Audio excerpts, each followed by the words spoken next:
What's going on, everybody? Welcome back to a brand new commentary video.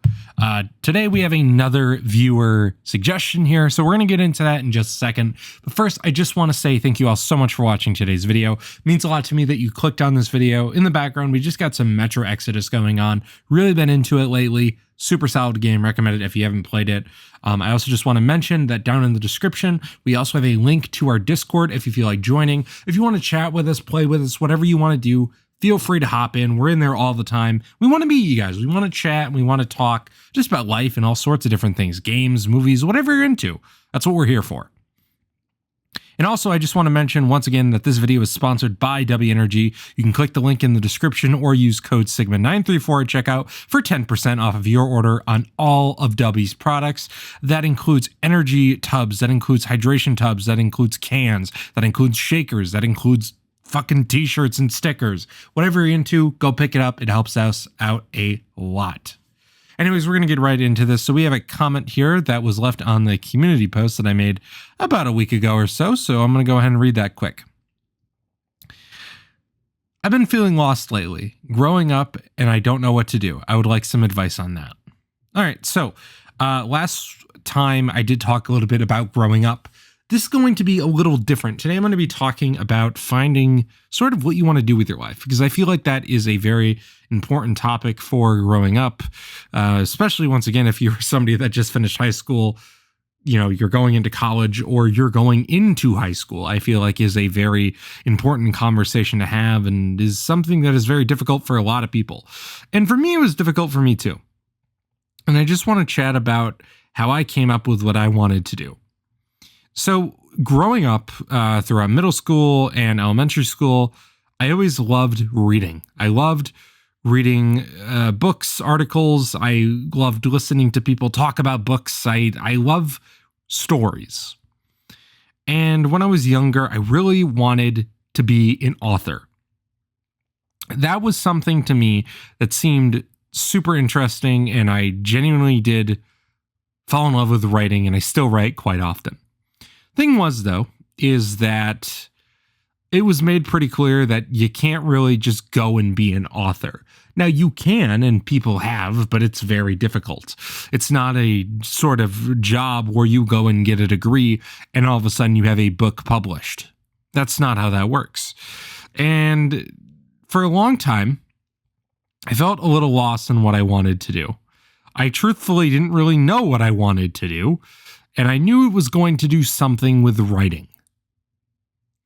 And then by the time I was in high school, like most people, I began to get more and more interested into politics. And in particular, at the time, America was in a very interesting place when I was in high school. At that time, we already had former President Donald Trump as our president, and we were quickly moving into the 2020 election. Which made me really interested in following politics, listening to both sides, and making my own opinion and judgment. And because of this, it made me realize something. I loved the news. I loved politics. I loved everything about the news, whether if it was economics. It didn't matter. I loved it if it had to do with the news. And I fell in love in particular with writing stories, right? Once again, I fell in love with journalism. And it was then when I really decided that's what I wanted to do. And what I did is that throughout my last couple of years of high school, I worked in a class known as Spartan News. Spartan News was a class where we produced the school news every single day. I fell in love with it. And when I mean I fell in love with it, I genuinely mean that. I would go in every single day on both A and B weeks. I took it both semesters. I was ingrained in this class. I loved it. I loved learning about reporting on news, and I loved actually reporting on news. And, you know, of course it was school stuff. It wasn't like we were reporting on the election, but I fell in love with it. And in particular, I fell in love with writing. I fell in love with editing. I fell in love with, acting, whatever you want to call it. I fell in love with all of it. And it was to the point where I was showing up early every single day. It was, class always started early, obviously like 7:30 or whatever, but I was getting up way earlier and I was showing up at like 6 o'clock. Pretty much as soon as my teacher would be there, I was there too, ready to get started because I loved working on different projects and getting ahead, right? I adored it. I loved every minute of it, which is why I am in college for journalism. It's because I genuinely did fall in love with the craft and I wanted to expand my horizons and learn as much as I could about the process, right? So in my case, I took something that I was passionate about, writing, right? And I turned it into something that I could really tangibly do. I still have a dream of being an author, and who knows, one day I could have a book. Who knows, right? Let's look back on this in 10 years and see if I have a book yet. But the point is that while I was searching for what I wanted to be, I pulled from my own ideas and my own passions and my own hobbies. And I want you to do the same. I don't want you to chase something that probably won't happen. For example, let's say that you're really big into sports. I don't want you to chase to be an NBA star unless you are really passionate. I think you should, but you should always have a backup plan. And you should always have something that you can always come back to because sometimes life doesn't go the way that you expect it to. And it is important to find what you want to do in your passion. So for example, if you really wanted to go into something regarding sports, you can go into sports medicine, or you could go into sports broadcasting, right? You have these things that are more of a tangible job that normal people have. And it isn't up to chance. It's based off of your skill and what you do to get there. And I genuinely do think that that is something that is super important when it comes to finding a job. I think it's important to find something that you love, right? I think it's very clear that this is my hopeful plan, but my backup plan is journalism, right? I fell in love with video editing in that process, and I fell in love with making content. And for me, for a long time, I've always wanted to be a content creator alongside an author, right? And that's what I work on every single day. Every single day, I'm out here working on something for you guys. And it's important to chase those passions, but it's also important to have a realistic expectation while you chase these expectations and you chase these goals, you chase these ideas, whatever it may be. I think it's super important to find your passion and to work towards it, but to also have a realistic outlook of what could happen and what may happen, unfortunately. But what's important is that when you're looking for what you want to do, it's important to also think about other factors simply than the job. How does it make you feel?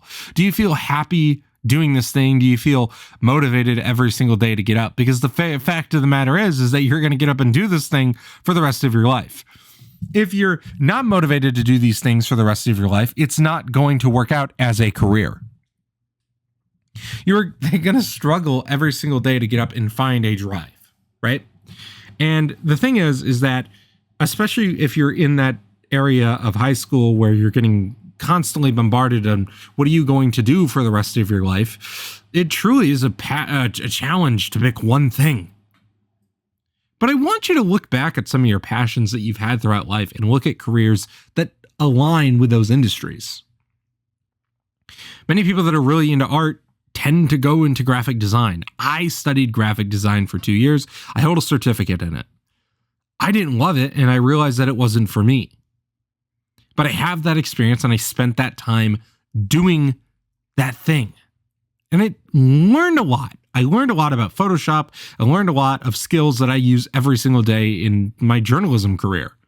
Every single day in journalism, I'm either writing, editing, or putting something together. You know how helpful it is to know about Photoshop and Illustrator? It's important to learn these skills that you think may help your career, that may help you move up in your career, right? And it is difficult to figure that out, especially in a time where guidance seems tough to find. I mean, the end of high school is a really weird time. Everybody's expecting you to know what you want to do or who you're going to be. And not everybody knows. I didn't exactly know when I finished high school. I was a very different person when I finished high school. Life was a very different thing for me. But I learned from it and I found my passion in that process. I found exactly what I wanted to do, and I pushed for it every single day, and I still push for it. I think that's really important to keep in mind, is that while you're looking for your next creative outlet, I want you to use your current creative outlets to find what you want to do. And I want you to figure out what you want to do. Because the sooner you do that, the easier time it is going to be to break into that industry or find a career path or do what you need to do to end up in that path that you want to be in. And I want to see you succeed, and I want to see you do those things. And I want to hear all about it. Anyways, ladies and gentlemen, I just want to say thank you all so much for watching today's video. I really hope that you guys enjoyed. It means a lot to me that you guys have been enjoying the content so much. And I wanted to save this for the end just because I had so many things to say at the beginning of the video. But I really want to say thank you all so much for 500 subscribers. This channel has meant the world to me and Noah. And it truly is one of our biggest passions is content creation and making content for you guys. And it means a lot to us when we get up every single day and we look at how videos are doing, or we read your guys' comments, or we chat via Discord, or whatever it may be. It truly does mean a lot to me, and I want to say thank you all for that so much. And I couldn't do it without you. And you guys bring me happiness every single day, knowing that I have such an amazing group of people that watch these stupid fucking videos that I make. But yeah, thank you all so much for your support. I'm trying not to tear up here, but once again, links to our social medias are down in the description. There's also a link to our Discord that is now working link to our Discord if you would like to join. Also, there's a link and a discount code for W Energy. Get 10% off of the whole entire website. And then also, I just want to say thank you all so much again. It means a lot to me. It means a lot to know. It means a lot to everybody here at Point C. And I hope that you guys have a wonderful rest of your day, and peace.